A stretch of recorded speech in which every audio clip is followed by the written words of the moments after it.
Seorang pembelot secara tidak sengaja masuk ke dalam kamar janda. Kebetulan, orang itu adalah seorang wanita yang masih menawan.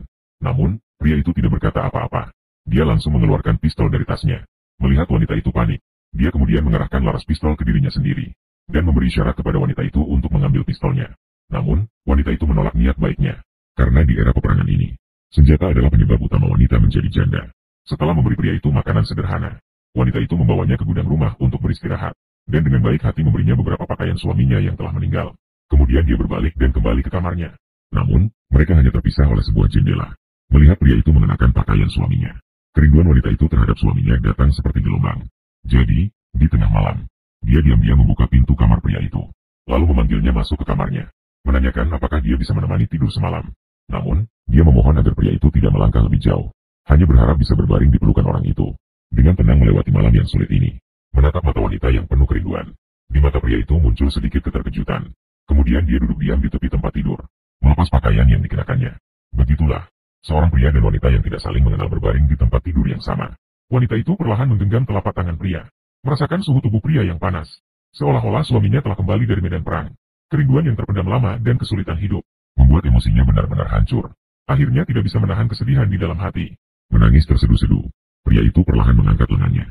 Dengan penuh perhatian menarik wanita itu ke dalam pelukannya, ingin memberinya lebih banyak penghiburan.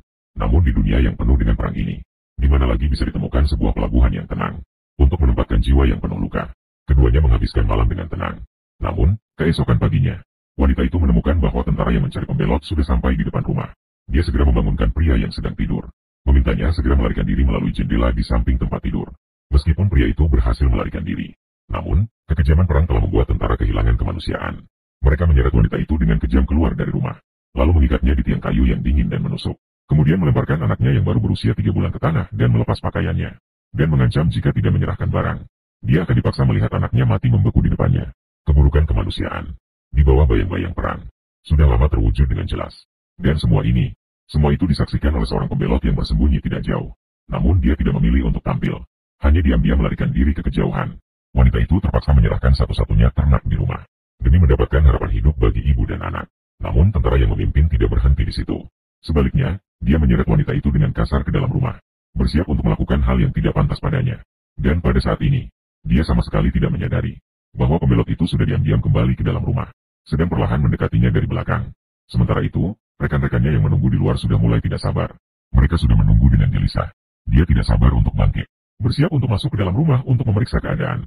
Namun saat membuka pintu, melihat dia masih menikmati tanpa rasa takut, dia pun mendekat dengan marah untuk mendesaknya. Tolong, tinggalkan sedikit untuk kami.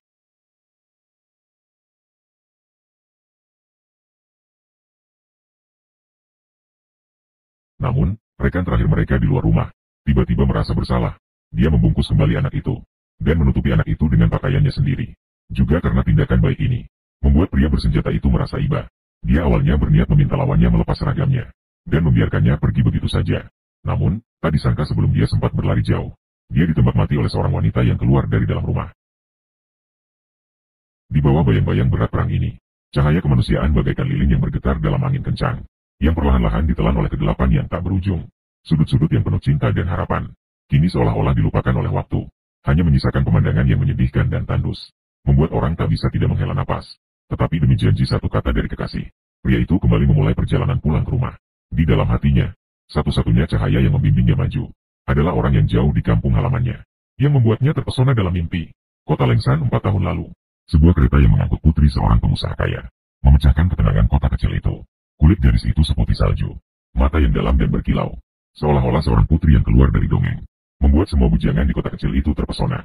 Tukang kayu miskin yang tampan dan menawan, Ingman. Tentu saja, dia juga tidak terkecuali. Dia sangat tertarik pada kecantikan Ella, menjadi salah satu dari banyak pengagum. Namun, dia adalah orang yang pendiam dan jujur. Untuk bisa menonjol di antara banyak pelamar, Ingman memutuskan untuk mengambil jalan lain, meminta bantuan dari tetangga wanita tua, dan dengan murah hati berjanji, begitu semuanya berhasil, dia akan mengolah tanah untuknya secara pribadi. Sebagai ungkapan terima kasih, di bawah peran cerdik bibi, Ella sedang memegang sari apel yang harum. Dengan sedikit rasa ingin tahu dan harapan, perlahan-lahan berjalan menuju Ingman. Namun, menghadapi kehangatan dan inisiatif Ella, Ingman yang biasanya tidak pandai berbicara, tiba-tiba merasa canggung. Pada saat itu, semua persiapan yang matang menjadi sia-sia. Mungkin Anda juga tertarik pada pemuda yang tampaknya pendiam ini, namun sebenarnya memiliki jiwa yang kaya. Dia dengan berani memecah keheningan. Apakah ada yang ingin kamu katakan padaku?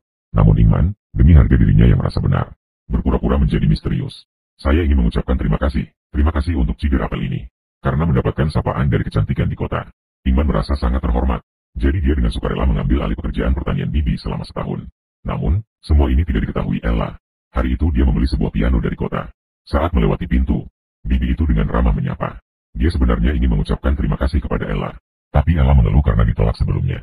Dia mulai mengeluh kepada Bibi. Bibi itu tersenyum dan memberitahunya. Ingman tampak dingin di permukaan. Namun sebenarnya hatinya sudah sangat bahagia. Bibi itu mendorong Ella yang ceria untuk lebih proaktif. Dia benar-benar menyukaimu. Kalimat ini menimbulkan gelombang di hati Ella. Sebuah benih cinta mulai tumbuh diam-diam. Jadi dia sengaja mengambil jalan memutar. Melewati tempat Ingman bekerja. Dia memainkan lagu piano favoritnya di atas kereta. Ingman juga tertarik oleh suara piano yang indah. Dia berhenti dari pekerjaan pertaniannya. Dia menatap Ella dengan penuh perasaan dari kejauhan. Saat itu, sebuah perasaan yang berbeda lahir diam-diam di hati keduanya. Sejak saat itu, Ingman juga menjadi tidak lagi begitu pemalu. Dia mengumpulkan keberanian untuk mengunjungi rumah Ella dan memberikan partitur berharga yang diwariskan oleh ayahnya kepada Ella. Dia juga diam-diam menyelipkan fotonya di antara partitur. Karena pada upacara penyelesaian gereja terakhir kali, Ella mengetahui bahwa dia akan segera pergi ke garis depan. Karena hubungan mereka belum cukup dekat, jadi dia tidak bisa menahannya. Hanya bisa meminta satu foto sebagai kenang-kenangan. Ingman secara lahiriah tidak memberikan tanggapan. Tapi perasaannya yang dalam terhadap Ella terukir di hatinya. Ketika Anna secara tidak sengaja menemukan rahasia kecil yang tersembunyi di antara partitur, dia tetap terharu oleh kejutan yang tidak terduga ini. Foto ini, seperti ikatan emosional di antara mereka. Dengan tenang mendekatkan jarak antara dua hati. Seiring dengan semakin hangatnya perasaan di antara mereka, cinta Ingman kepada Ella semakin membara. Dia seringkali tidak bisa mengalihkan pandangannya dari Ella. Ella juga akan membalasnya dengan tatapan sekilas. Sepertinya semuanya berkembang ke arah yang baik. Namun tiba-tiba terdengar suara teriakan dari luar. Kita telah berperang. Ternyata api perang akhirnya menyebar ke North Carolina. Para pria itu juga akan mendapatkan kesempatan untuk membuktikan diri. Bagi mereka, medan perang bukan hanya panggung kehormatan dan tantangan, tetapi juga merupakan penafsiran mendalam tentang nilai diri dan keyakinan. Namun Ingman tahu apa arti kedatangan perang. Kamu mungkin akan lebih aman di Charleston. Tapi siapa yang akan menunggumu saat itu? 3 sorakan untuk North Carolina. Baiklah, soraklah 3 kali untuk selatan. Sorak. Sorak. Sorak. Pada hari yang akan berangkat berperang, Ella memberikan fotonya kepada Ingman. Ingman mengusap foto yang halus dengan jarinya. Di dalam hati, perasaan yang sulit diungkapkan dan rasa berat untuk berpisah mengalir. Dia tiba-tiba mengumpulkan keberanian. Memeluk Ella dengan erat, memberikan ciuman penuh kasih kepadanya. Dan ciuman penuh kasih inilah menjadi saksi janji sehidup semati mereka. Ella terharu oleh kasih sayang Ingman. Matanya berkilau dengan kebahagiaan dan rasa berat untuk berpisah. Aku menunggumu kembali. Ella membuka jendela dan tersenyum sambil mengantar kekasihnya. Ingman merasakan kekuatan dan kehangatan yang dia sampaikan. Dia juga membalas Ella dengan senyuman. Menyimpan kasih sayang dan janji ini dalam hati. Kemudian berbalik dengan tegas. Memulai perjalanan menuju medan perang. Namun, tidak lama setelah dia berangkat, ayah Ella yang sudah lanjut usia meninggal dunia karena sakit. Ella yang baik hati mengembalikan kebebasan kepada para budak. Sejak saat itu, rumah besar itu hanya tersisa untuknya seorang diri. Seorang gadis bangsawan yang tidak pernah menyentuh air musim semi dengan jari-jarinya. Dia sama sekali tidak mengerti tentang pekerjaan pertanian. Persediaan makanan di rumah segera habis. Namun, rasa harga diri yang melekat padanya memaksanya untuk tidak mau menyerah pada kenyataan. Bahkan ketika menghadapi bantuan dari tetangga, dia tetap menahan rasa lapar dan enggan menerimanya. Ketika tidak ada pilihan lain, persediaan, dia baru menjual perhiasan yang ditinggalkan ayahnya semasa hidup untuk mendapatkan sedikit. Namun, di masa perang yang berkecamuk itu, para pria bergegas ke garis depan untuk berperang demi kehormatan. Para preman di desa menjadi hukum yang berlaku. Mereka bertindak sewenang-wenang di kota kecil. Pemimpin mereka seringkali mengganggu Ella tanpa henti. Berusaha untuk menguasainya. Ella menghabiskan setiap harinya dalam penderitaan. Waktu berlalu begitu cepat. Tiba-tiba, 3 tahun telah berlalu. Demi janji itu, Ella telah menunggu di kota Lengsan. Selama waktu itu, dia telah menulis banyak surat kepada Ingman untuk mengungkapkan kerinduan dan perhatian yang mendalam. Namun, dia tidak pernah menerima satu pun balasan. Setiap hari, dia akan memeriksa papan berita perang di kota kecil itu untuk melihat apakah ada kabar tentang Ingman. Satu-satunya kabar baik baginya adalah bahwa nama Ingman tidak ada di daftar korban. Ini juga merupakan satu-satunya harapan yang membuatnya bertahan. Sementara itu, Ingman yang jauh di medan perang juga sangat merindukan Ella. Foto yang Ella berikan kepadanya adalah motivasi baginya untuk terus bertahan. Namun, perang selalu penuh dengan ketidakpastian. Kamu tidak pernah bisa memprediksi mana yang akan datang lebih dulu, besok atau kejutan. Detik sebelumnya, rekan-rekannya masih tertawa mengejar kelinci yang masuk ke parit. Namun, detik berikutnya, sebuah ledakan yang tiba-tiba menghancurkan ketenangan ini. Ingman juga terlempar puluhan meter jauhnya. Untungnya, dia tidak mengalami cedera parah. Namun, ketika dia terbangun, dia berjuang untuk merangkak keluar dari tanah liat. Kemudian dia menahan rasa sakitnya, mengumpulkan kembali buku dan foto yang berserakan di tanah. Itu adalah satu-satunya harapan baginya untuk bertahan hidup. Namun pada saat itu, musuh yang telah bersembunyi lama melancarkan serangan terakhir. Pertempuran dengan cepat berubah menjadi pertempuran jarak dekat yang brutal. Udara dipenuhi dengan jeritan dan rasa sakit yang menyedihkan. Yingman menyaksikan sahabatnya mati di depannya. Namun dia tidak bisa berbuat apa-apa untuk menyelamatkannya. Hanya sebuah pertempuran yang tidak terduga. Sudah ada ribuan rekan yang kehilangan nyawa. Rasa terkejut dan putus asa itu sulit untuk diungkapkan. Namun, awan perang belum juga menghilang. Di tengah malam, Yingman diperintahkan untuk diam-diam menyusup ke markas musuh. Mencoba untuk menghancurkan mereka sekaligus. Namun saat dia membantu para korban mundur, dia malang terkena peluru di leher. Untungnya, tidak mengenai bagian vital. Tapi karena cedera yang parah, dia terus dalam keadaan koma. Saat hidupnya dalam bahaya, mulutnya terus-menerus menggumamkan, "The Cold Mountain Ella." Saat itu, surat yang Ella tulis untuknya akhirnya dikirim ke camp setahun kemudian.